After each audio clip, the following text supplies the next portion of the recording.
I like to give all glory and honor to Yahweh, Bahashem Yahushai, Bahashem Rakah Kwadash. Double honors to the elders and the apostles that have taught this truth and continue to teach this truth. Shalom to the hopeful elect. We're going to jump right into this one. And this lesson's been on my spirit for a few days. Heavy. You know, as I'm watching the degradation of society right in our face, especially of our people.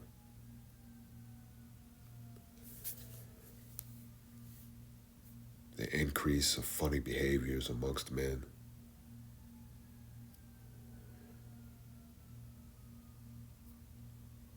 And the open increase of ratchet behavior from our sisters. Whether it's adultery, the discussion of adultery, the discussion of getting over on men, loud, ratchet conversations, loud, ratchet arguments. There is just simply no shame.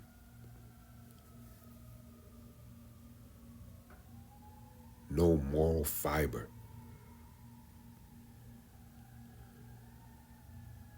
This Queen of Heaven behavior has reached its apex. It's part of the reason of what stimulated this video. You know, the spirit has been on me.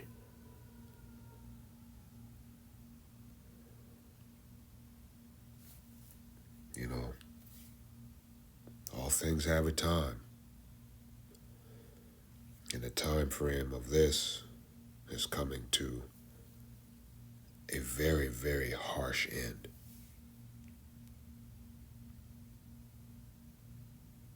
An extremely harsh end. I'm in the parking lot. I'm charging my EV. Man, I can hear this sister, man.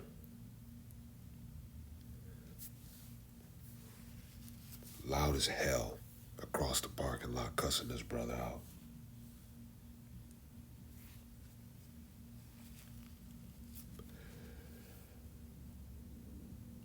And while she's cussing him out, she's steadily telling him to lower his voice while she's getting increasingly louder and more disrespectful.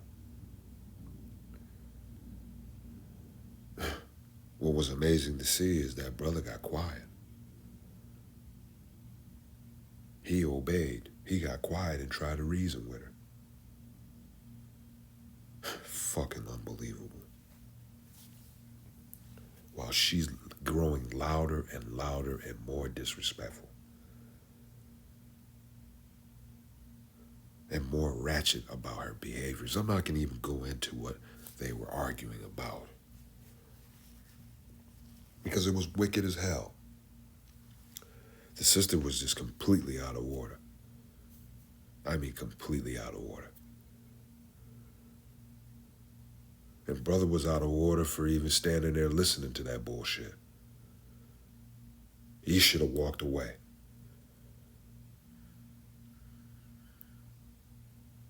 You know?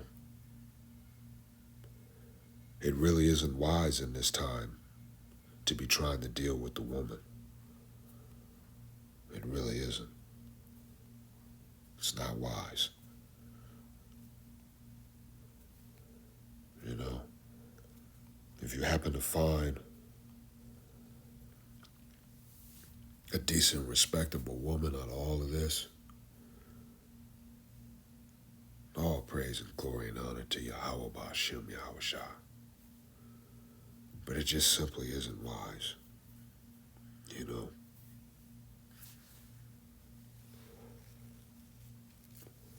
Let's get into this lesson. I got more experiences to share around that, you know.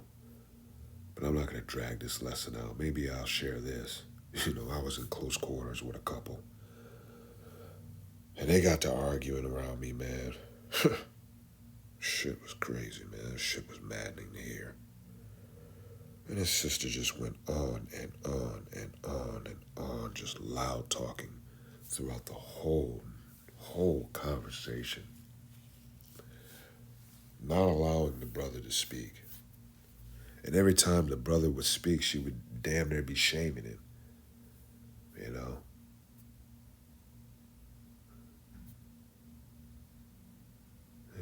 His shit was wild, man. And then she managed, it's not my business what they were talking about, and so I'm not going to really repeat it, you know. But I'll say this much. She managed to finagle or finesse an apology out of the brother.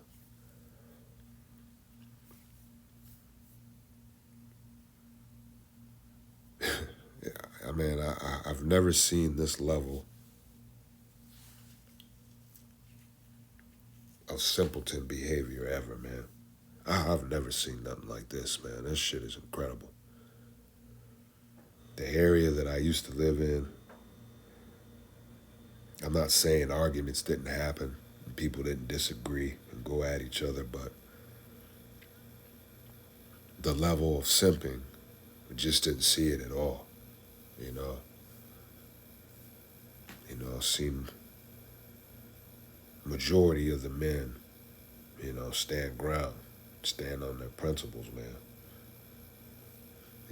Even if it was to their detriment, they didn't care. But I guess here, it's a different animal, different monster, man. I've seen on too many occasions, the most unexpected people just turn into simps, man. This is wild, man. The Queen of Heaven, this Queen of Heaven stuff, this punishment that we're in. Because indeed, this is a punishment,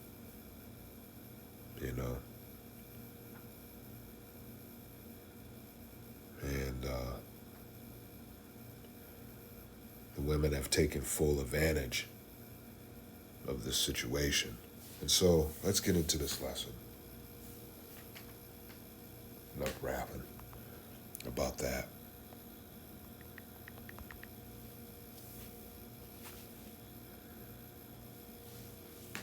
And so, let's jump into 2 Chronicles 22 and 10.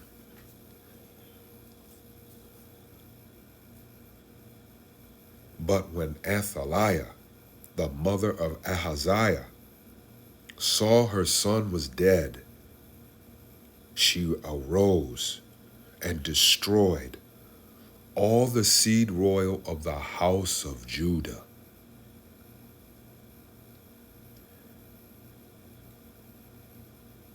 But Yahawashabeth, the daughter of the king, took Joash, the son of Ahaziah, and stole him from among the king's sons that were slain, and put him and his nurse in a bedchamber. So Yahawashabeth, the daughter of King Yaharam, the wife of Yahawada the priest,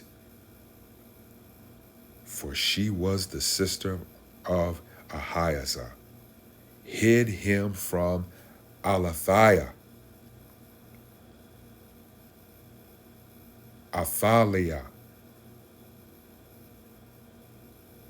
so that she slew him not. And he was hid in the house of our power 6 years. And Athaliah reigned over the land.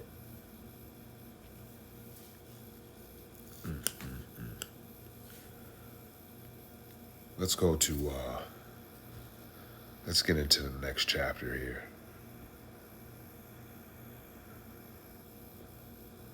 And I believe we're going to go down here to 13. Okay.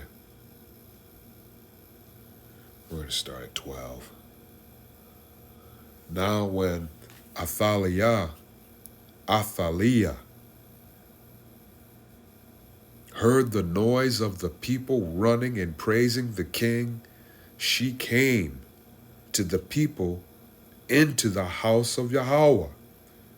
And she looked, and behold, the king stood at his pillar at the entering in, and the princes and the trumpets by the king, and all the people of the land rejoiced and sounded the trumpets. Also the singers with the instruments of music, and such as taught to sing praise. Then Athaliah rent her clothes and said, Treason, treason. Then Jehoiada the priest brought out the captains of the hundreds that were set over the host, and said unto them, Have her forth of the ranges, and whoso followeth her, let him be slain with the sword. For the priest said, Slay her not in the house of Yahweh. So they laid hands on her, and when she came to the entering of the horse gate by the king's house, they slew her there. Okay? And so you can go in and read this chapter, 2 Chronicles 22 and 23, to get the complete context of what took place. But in short, Athaliah ruled Judah for 6 years in wickedness. And so instead of taking one of the sons of Ahaziah and making him king, she killed all the sons and ruled in their place. So this was a despicable and wicked act by her. So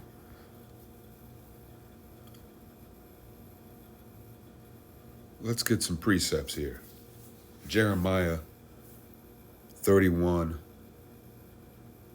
and 22. And this is going on right now as we speak in this queendom.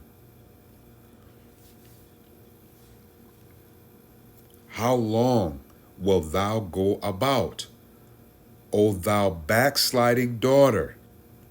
For Yahweh hath created a new thing in the earth. A woman shall compass a man. What does the word compass mean? Compass means to surround. Why will the woman surround the man?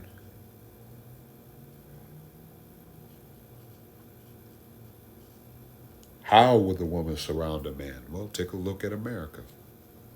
Everywhere you turn, you see a woman in authority, right?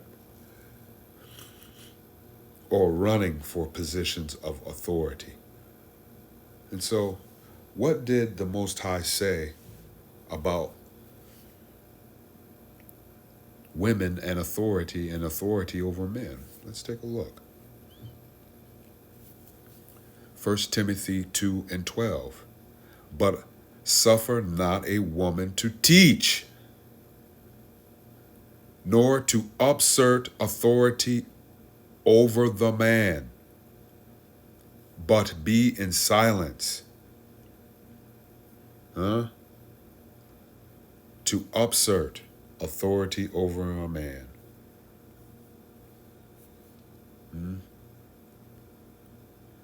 It speaks with plain words. So no, a woman should not be teaching, and she should not be in no position of authority over a man. But yet we see around us consistently and continuously women exerting their authority over a man. Just as the conversation I opened up with about the sister arguing with the brother and exerting her authority in that conversation by telling that man to be quiet. Don't raise your voice at me.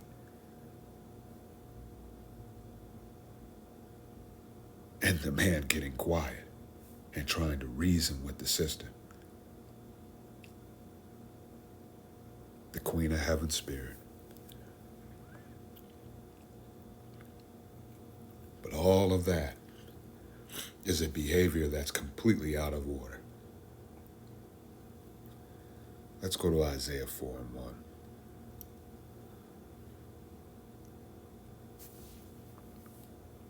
And in that day, 7 women shall take hold of one man, saying, we will eat our own bread and wear our own apparel. Only let us be called by thy name to take away our reproach.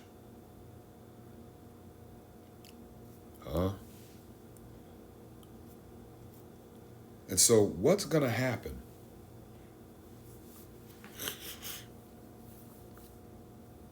That in that day, the value of a man, the true value of a man will be recognized. And 7 women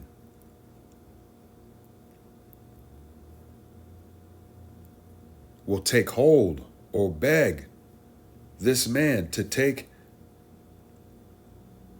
them under his care and give his name unto them. Marry. Yes, that's marriage. Marry them.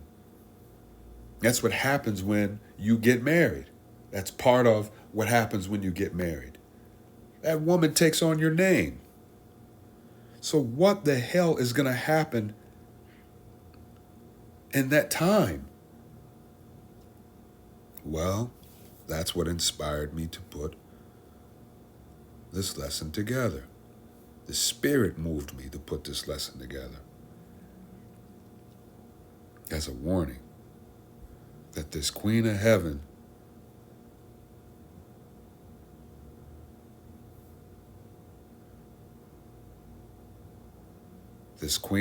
living that all of you women are enjoying is going to come to a very, very brutal end.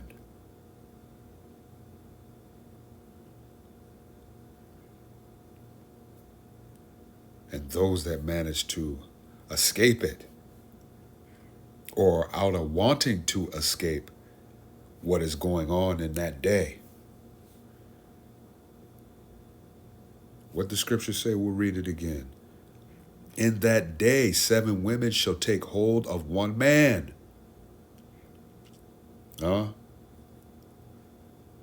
We will eat our own bread. We will wear our own apparel. Only let us be called by thy name to take away our reproach. And so that hour quickly approacheth, where you won't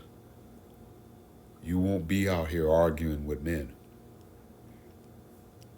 and trying to assert your authority. You're going to be seeking to be under the authority and care and protection of a man. Moving on to the next precept.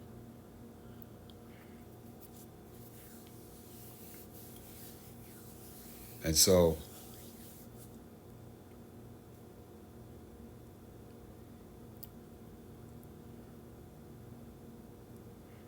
Zechariah 13:8.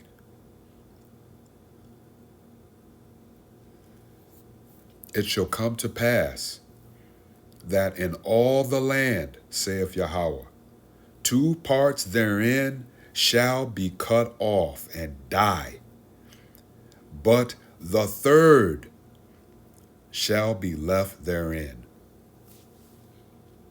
Why? Why is he going to destroy 2/3?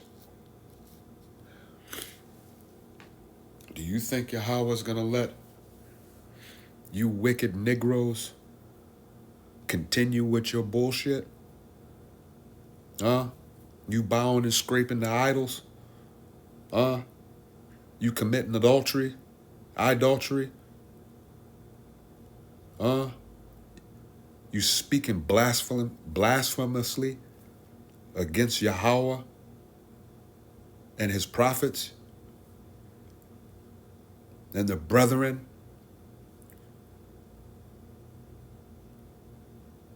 that are out here presenting themselves as a living sacrifice unto the Most High to teach you? Excuse me.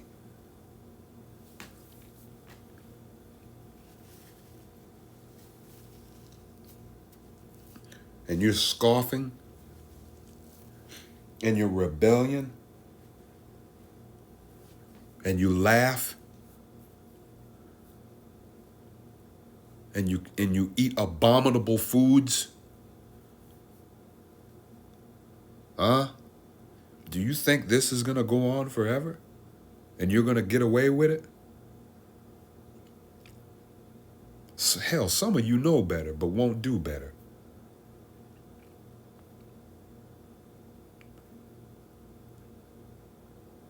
And then there's just some of you that are just flat out wicked. Let's read it again. And so this is what the Most High has lined up for you. And it shall come to pass that in the land, saith Yahweh, 2/3 therein shall be cut off and die, but the third shall be left therein. Let's get this last precept and let's close this out.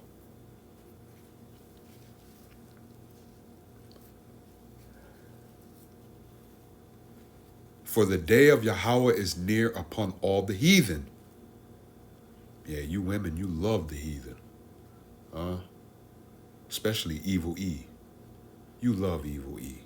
You love serving him. When he gets in the midst, your whole tone, your whole way changes. But when you get amongst the brethren, you act funky and nasty, loud and ratchet, and completely disrespectful. You love Evil E. And so this is what the Most High has lined up for Evil E. Your master, your lover. For the day of Yahweh is near upon all the heathen. As thou hast done, it shall be done unto thee. Thy reward shall return upon thine own head.